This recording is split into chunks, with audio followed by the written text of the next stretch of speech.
Well, today we're at Lake Hawkins and we're fishing on probably one of the prettiest lakes in this part of Texas. It's a beautiful lake. It's got a lot of development around it, but they're super quality homes. It's right in the middle of the pine forest, and it's a great fishery. I absolutely love it here. I catch chain pickerel, black bass, and brim is what I fish for out here, and it's a year-round fishery for me because the different species are active different times of the year. I wanted to show you today some of the flies that I like to use out here, as well as Lake Fork and other lakes in northeast Texas that I fish and guide on. One of them, and probably my most productive fly, is I've got to find them is this little fella right here, and we call him a tadpole. You can kind of see why. TP for short. But this little guy right here is I tie him out of egg yarn, and I like to pack them really tight when I tie them. They're easy to tie, easy to form with your scissors, and it's got a this one has a rabbit fur tail, zonker tail, and that zonker gets wet and it has a lot of movement in the water, and the fish get pretty intrigued by it. Sometimes I look out and I find 4 or 5 fish following this thing around.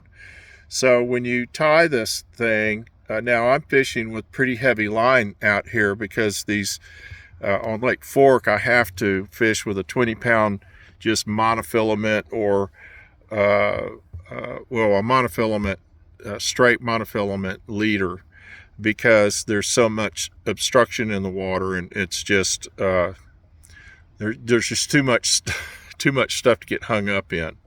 And so that's a fly that'll travel generally less than a foot deep, but if you let it hang, it'll get a foot deep. Now that's one variation of it. Another variation is this one, and it is one that I tied using marabou for the tail. You can see that pretty little tail, and then I used just kind of leftover little pieces of that egg yarn that I have from different colors. So I have sort of a rainbow fly here, and it's pretty intriguing. Sometimes I do real well with it.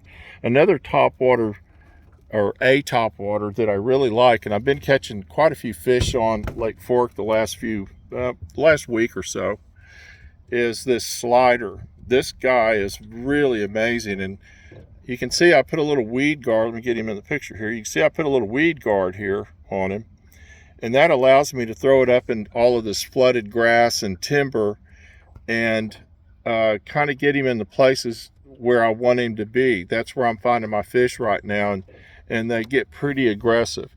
There's some other flies that I keep handy in case for some reason those aren't working. This is a sort of a lizard pattern that it's really sort of a what the fly guys would call a sculpin.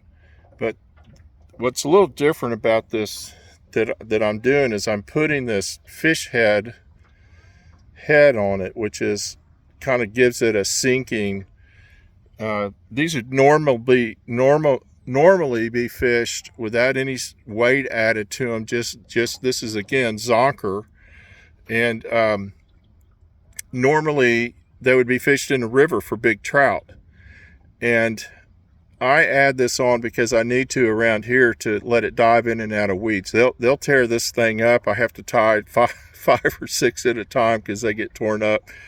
That's a 1/0 hook, and I do, as you can see, I put a weed guard on him, and he tries to keep both of us out of trouble. And you have to be careful with these weed guards. I call some of them lip guards. If you put too much of a weed guard on, you end up with a lip guard, which means that fish can't get through the weed guard to the hook. So think about that when you're tying these guys up. Another one that I really like is just this little mouse pattern, and this is all deer hair. I've got a little zonker tail on him. I got a little weed guard on him again so I can throw him up in the brush in the flooded grass. And he'll sit right on top of the water. You might want to put a little dry on him to keep him floating. Put it on this back part. Don't put it up on the front part.